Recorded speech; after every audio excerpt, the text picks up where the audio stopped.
সাভারে কয়েকদিনের ব্যবধানে বেড়েছে ছিনতাইয়ের ঘটনা। ফুটওভার ব্রিজগুলো হয়ে উঠছে অনিরাপদ। সন্ধ্যা হলেই ছিনিয়ে নিচ্ছে মোবাইল ফোন, নগদ টাকাসহ স্বর্ণালংকার। এছাড়া ছিনতাই বেড়েছে শপিং মল, মহাসড়কের আশেপাশে ও পাড়া মহল্লায়। এতে শঙ্কায় দিন কাটছে স্থানীয়দের। সাভার প্রতিনিধি আজিমুদ্দিনের রিপোর্ট জানাচ্ছেন জুবার রহমান। সাভারে দিন দিন ছিনতাইয়ের ঘটনা বেড়েই চলছে। ঢাকা সাভারের পুলিশের একাধিক তল্লাশি চৌকি বসানো হলেও থামানো যাচ্ছে না চলন্ত বাসে ছিনতাইয়ের ঘটনা।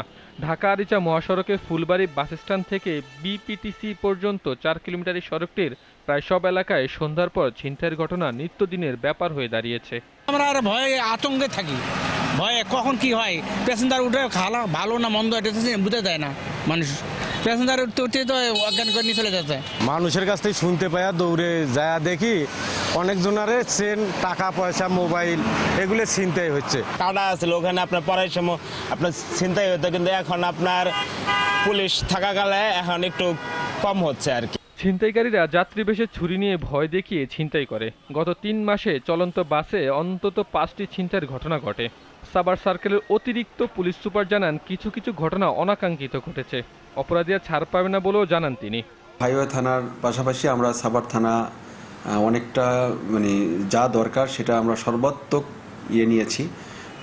আমাদের নিরাপত্তার কোনো ঘাটতি নাই। সাভারের বিভিন্ন জায়গায় আমরা চেকপোস্ট বসিয়েছি এবং প্রত্যেকটা লোকাল বাসে, যেহেতু ঘটনাগুলো লোকাল বাসে হচ্ছে, এই লোকাল বাসে আমাদের প্রত্যেকটা পার্টি উঠে যাকে সন্দেহ হচ্ছে তাকে সার্চ করছে। দ্রুত মহাসড়কের নিরাপত্তা জোরদারের দাবি জানান সাভার নাগরিক কমিটির সাধারণ সম্পাদক। আইনশৃঙ্খলা বাহিনী আরও বীরবলে তাদের কর্মকৌশল প্রণয়ন করে যাতে এই অবস্থা থেকে উত্তরণ ঘটানো যায়, এটা দ্রুততার সাথে নিশ্চিত করবে। চুরি, ডাকাতি ও ছিনতাই আরও সক্রিয় হবে প্রশাসন, এমনটাই আশা সাভারবাসীর। Zubair Rahman, GTV news.